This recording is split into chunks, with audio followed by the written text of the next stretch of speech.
എത്ര നല്ല മനുഷ്യനാ ഈ ഗഫൂർക്ക. പാവാട വേണം, മേലാട വേണം, പഞ്ചാര പനം കിളിക്ക്. അതോ പഞ്ചാര പനം കിളിക്ക്. ഉപ്പാന്റെ കരളെ ഉമ്മാന്റെ പൊരുളെ മുത്താണ് നീ ഞമ്മക്ക്. അതാ മുത്താണ് നീ ഞമ്മക്ക്. ഉപ്പയും മോളും കൂടെ എങ്ങോട്ടാ?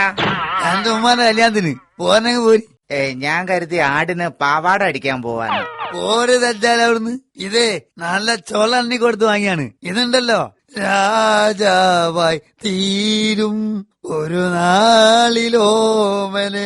അത് ശരി, നാട്ടുരാജാവ് എന്നൊക്കെ പറയും പോലെ ആട്ടുരാജാവ്. ഈ ഗഫൂർ ഖാന്റെ ഒരു കാര്യം. സൂറാവി മോളെ സൂറാവി. അല്ലല്ലല്ല, ഇതെന്താ നിങ്ങള് മുതുകത്ത് കൂന് എടി കണ്ടാലറിഞ്ഞൂടെ ആരാണിന്ന്? ഇതെപ്പോഴാ നിങ്ങള് മുതുകത്ത് കയറിയത്? പോവുമ്പില്ലായിരുന്നല്ലോ. ഒന്ന് സൂറാവിയെ, ഇതിനെ നമ്മൾ ചന്തേന്ന് പൈസ എണ്ണി കൊടുത്ത് വാങ്ങിയാണ്. ഞമ്മക്ക് കുട്ടികളില്ലാത്തോണ്ട് പടച്ചോൻ തന്നാണ്ട് ഇതിനാ. എന്നാ പിന്നെ ഒരു കൊരങ്ങന്റെ കുട്ടിയായിരുന്നു നല്ലത്. വലാലെ പോയി പ്ലാവില് വളർത്തുണ്ടടി. പ്ലാവിലല്ല ഇവിടെ ഉള്ളത്, മാവിലെയാ. എന്റെ ഗഫൂർക്ക, ഇവിടെ എവിടെയാ പ്ലാവ്? എന്നാ പിന്നെ പുല്ല് വരച്ചുണ്ടാന്ന്. പുല്ലുമില്ല, തൊഴിലുറപ്പുകാര് വന്ന് മുഴുവൻ വെടിപ്പാക്കി. പടച്ചോനെ എന്താണ് ചെയ്യാ? പടച്ചോന്റെ സ്വന്തം നാട്ടില് എന്റെ ആമിനാക്ക് തിന്നാൻ കൊടുക്കാൻ. നിങ്ങൾ പിന്നെയും കെട്ടിയോ? എടി, ഈ സുന്ദരിക്കുട്ടിക്ക് ഞമ്മളിട്ട പേരാണ് ആമിനാന്ന്. ഹുസ്നുൽ ജമാൽ ഇട്ടുവിടായിരുന്നു. കിളക്കല്ലേ മോളെ.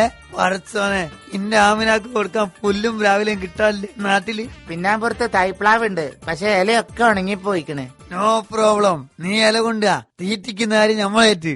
ഉണക്ക ഇല ആട് തിന്നൂല മനുഷ്യ.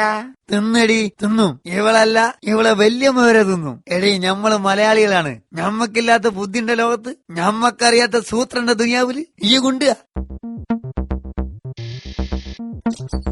ഈ മനുഷ്യൻ എന്താ ഇപ്പൊ കാട്ടണേ? ആട്ടിനെ പെട്ടിയിലാക്കാൻ പോവാ? അല്ല മോളെ, ആടിനെ കുപ്പിയിലാക്കാൻ പോയി നമ്മള്.